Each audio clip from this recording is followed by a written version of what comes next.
A Estratégia do Dia, o podcast original da Bloomberg Linha. Bom, vamos imaginar uma corrida de startups.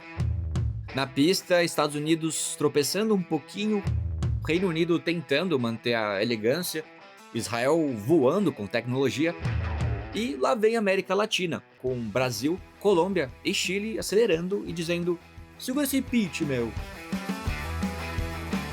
Hoje a gente vai mergulhar no novo ranking global da Startup Link, que, caso você não conheça, analisa os ambientes de startups e lista, qual que é melhor, qual que tá pior. Essa edição mostra que o ecossistema latino não só tá vivo, como tá mais esperto, mais forte e mais competitivo que muito europeu de colete da Patagônia. Mas olha só, antes de você pegar o telefone e ligar para o seu amigo para contar aquela ideia genial que você também pode votar na gente no prêmio iBash. Daqui na descrição do episódio, você pode votar na Bloomberg Linha e ajudar a gente. Pois é. O Brasil pode ter o melhor ambiente para startup da América Latina, mas ele está apenas no 27º do mundo. Mas olha só, o Brasil segue no topo da região, a Colômbia vem crescendo e o Chile resolveu sair da geladeira e voltou pro jogo. Mas e o México? E a Argentina? Eles também são na lista, mas não estão lá em cima como gostariam nossos irmãos. Então, bora analisar essa lista no episódio de hoje, e inclusive vamos falar também sobre soja. Pois é. Qual seria a sua reação se alguém chegasse do nada e te contasse que a China comprou quase 14 milhões de toneladas de soja? Acho que você ia ficar como eu, tipo, tá, e aí? Pois é, mas é isso mesmo que você acabou de ouvir. O maior comprador mundial do grão basicamente varreu os estoques. E adivinha só de quem? Do Brasil, claro, senão eu não estaria falando isso no episódio de hoje. A questão é que a gente está virando praticamente o iFood da soja chinesa. Mas por que tá rolando esse apetite todo? A explicação tá numa palavrinha mágica: guerra comercial. Enquanto os Estados Unidos e a China seguem naquela eterna BR tarifária, os chineses correram pro abraço e pro porto também, garantindo soja baratinha antes que os preços subam. E o Brasil, bom, ele vem surfando essa onda como um vendedor de água no deserto, vamos usar essa expressão. Mas até quando que dura essa vantagem? E o que tá por trás desse corre todo por um grão que, convenhamos, é meio sem graça? A gente vai entender essa história hoje no episódio também, então fica aí. E caso você não siga a gente, clica no nosso perfil e põe pra seguir pra você ficar atualizado todos os dias do que acontece no mundo e no Brasil. E é isso que eu tenho de recados.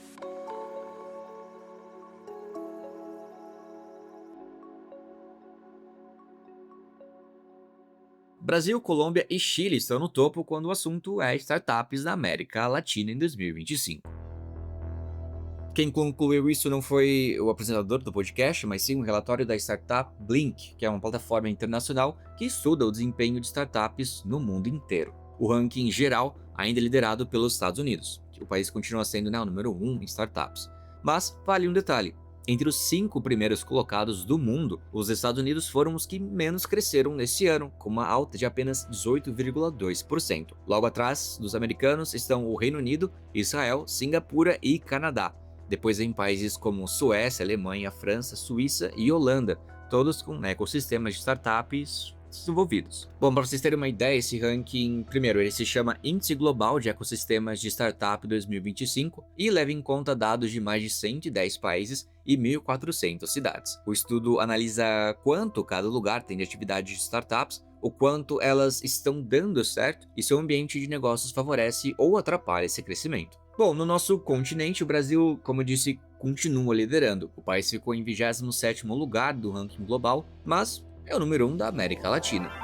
Brasil!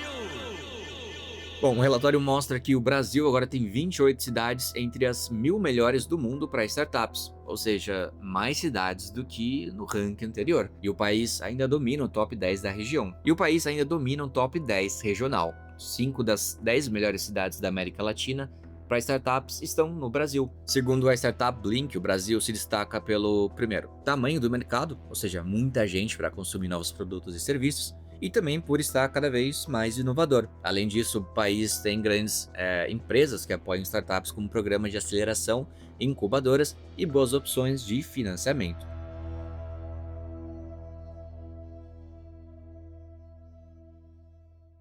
Bom, e analisando aqui um pouco mais a fundo os outros países da América Latina, a gente pode ver que, né, como eu comentei, a Colômbia está em segundo lugar, com um crescimento até que acelerado. O país ficou em 36º lugar no mundo, ele teve um crescimento de 22% em um ano, que é o maior entre os países da América Latina. A Colômbia tem 7 cidades entre as 1000 melhores, a maioria delas melhorando de posição. Bogotá é a cidade mais forte no cenário de startups, mas Medellín e Cali também estão crescendo e chamando atenção lá fora. O relatório destaca que o sucesso colombiano tem a ver com uma estratégia bem pensada, de longo prazo, que envolve o governo, empresas e universidades trabalhando juntos para fortalecer o ecossistema de inovação. Bom, o Chile na 3ª posição regional e 37º no ranking global, o que, olha só, é uma boa notícia para o país, já que ele vinha em queda há 2 anos seguidos e agora ele acabou voltando a crescer. O Chile teve um crescimento de mais de 10%, o que é bem melhor do que outros países da região, como o México e a Argentina. A gente vai entender o porquê agora.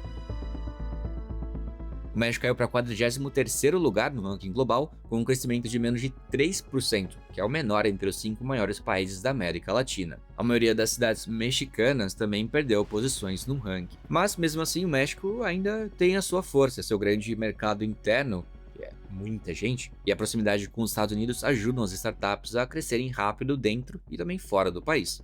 E bom, falando de Argentina, o país aparece em 46º lugar, tendo caído 4 posições em relação ao ranking anterior. O país tem 5 cidades entre as 1000 melhores, mas só Buenos Aires e Rio Quarto aparecem em destaque, e ambas, né, acabaram perdendo posição também. A questão lá na Argentina é que as startups enfrentam problemas seríssimos, como inflação alta e instabilidade econômica, a gente sabe disso. Mas, segundo o relatório, há sinais positivos desde 2024, como a queda na inflação e uma leve recuperação da moeda local, que é o peso argentino. Apesar de tudo isso, os especialistas acreditam que a Argentina continua sendo uma das economias mais relevantes da América Latina e que tem potencial também para voltar a crescer com força nesse setor. Bom, e os outros países, você se pergunta? Olha, outros países da região também apareceram no ranking, como o Uruguai, na posição 61, Peru na posição 67, Costa Rica 73 e Panamá 86. Esses países ainda estão um pouco atrás, mas mostram potencial e têm grande espaço no cenário regional. O resumo da ópera, mesmo com os desafios, o relatório destaca uma boa notícia pra gente. O investimento em startups na América Latina voltou a crescer em 2024. México e Argentina, tirando o Brasil, foram os que mais ajudaram na recuperação dos aportes de capital. As maiores rodadas de financiamento do ano aconteceram nesses dois países. Ao todo, as startups latino-americanas captaram 2,85 bilhões de dólares em 2024, que é um aumento de 26% em relação ao ano anterior. Esse valor foi alcançado com menos rodadas de investimento, o que mostra que os investidores estão apostando mais dinheiro em menos empresas. O valor médio por rodada subiu de 5,1 milhões de dólares em 2023 para 6,6 milhões em 2024. A conclusão disso é que, mesmo com os altos e baixos, a América Latina está crescendo mais rápido do que a Europa e o Sudeste Asiático nesse mercado de startups, e está se tornando aí uma região estratégica para quem quer expandir negócios inovadores. Então talvez não seja uma má ideia tirar aquela ideia de aplicativo da sua cabeça.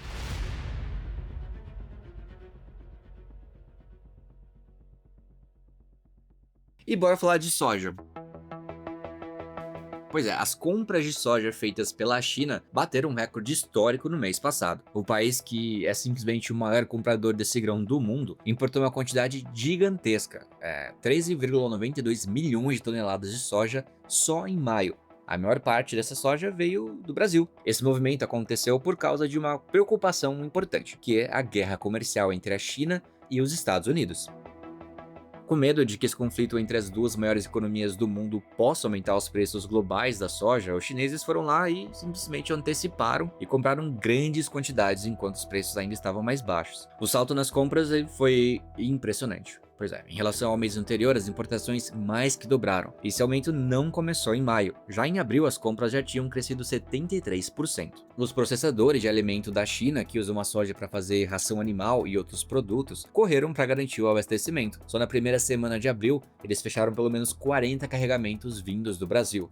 Mas vale lembrar também que o Brasil se tornou nos últimos anos o principal fornecedor de soja para a China. Apesar disso, mesmo assim, os Estados Unidos continuam sendo um grande vendedor e a soja continua sendo o principal produto agrícola que os Estados Unidos exportam para o mercado chinês. Apesar da tensão comercial, os dois países estão tentando se entender. Já teve negociações retomadas entre Estados Unidos e China na última semana. Em maio, durante uma reunião em Genebra, os dois lados chegaram a um acordo temporário, que é uma espécie aí de trégua na guerra comercial, e com isso a China reduziu as tarifas sobre todos os produtos dos Estados Unidos. Mas atenção, as tarifas extras que já estavam em vigor antes, especialmente sobre vários produtos agrícolas como a soja, ainda continuam valendo.